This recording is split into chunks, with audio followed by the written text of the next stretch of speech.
So right now, I feel like we're at a pivotal point in history because we have all the ingredients that social revolutions had in prior years. Interesting. So like what? Well, like massive disease. Right.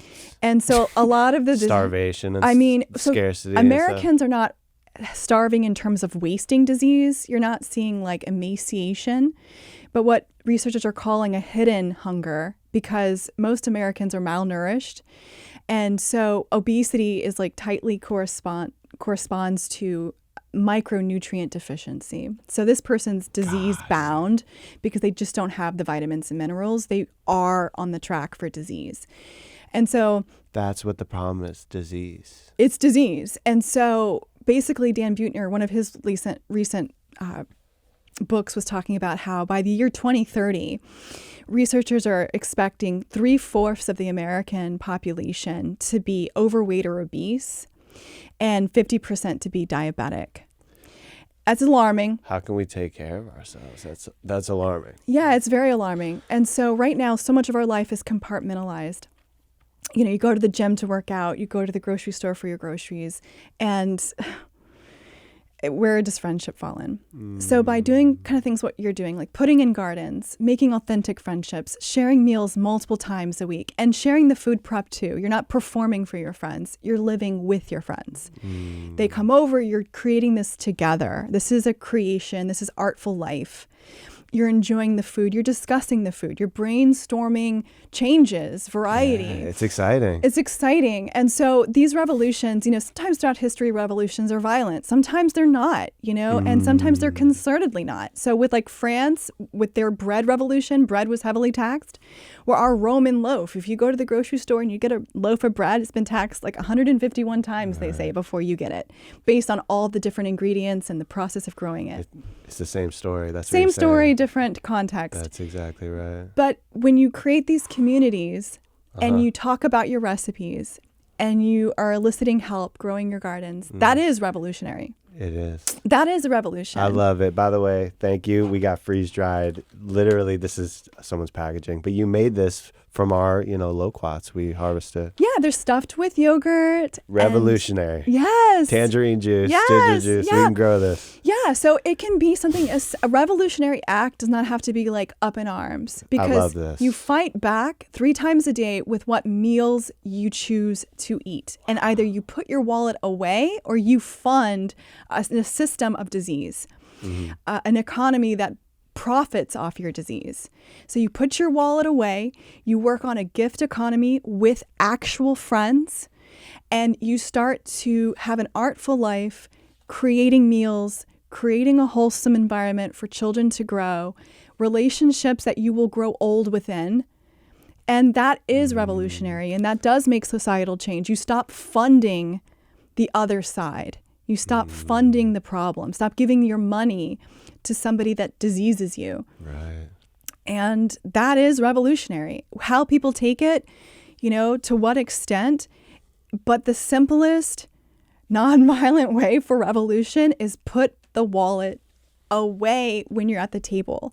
Invest in where it matters, like invest in a garden, invest in fruit trees, totally. Invest in the soil. But then when it comes to products, put your wallet away and make your own meals. So it's no longer the fast food. It's no longer the restaurant. It's no longer, the grocery store. It's from your personal investment that you can pass on to your kids. So all the fruit trees that you're planting, these are considered like heirlooms.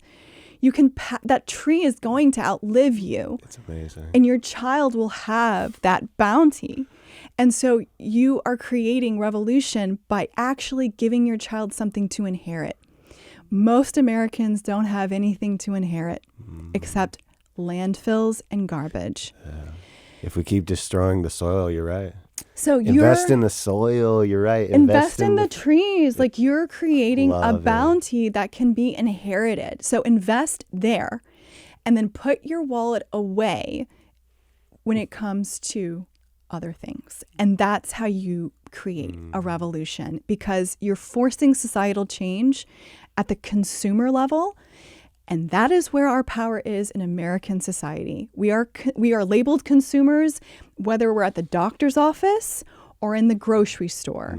Doctors call us consumers. And I think that's horrible, but it is true. So if you're a consumer, then put your wallet, stop giving the money. Yeah. You know, grow your food, grow your meals, and have real friends creating those meals with you. Mm-hmm.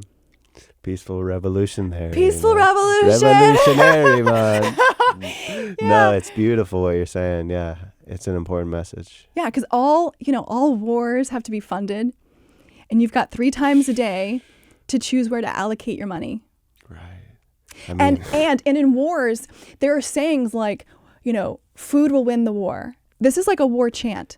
And so in times of war, it's like food will win the war. In World War II, they were called, like, victory gardens. Food will win the war because the well-nourished have the calories to think. They have the capacity. They have the capacity not only to like fight themselves physically, but to mentally think. And so many Americans are so malnourished. It's like they're just getting through the day on a rote, habitual pattern. Like, I'm just getting through the day.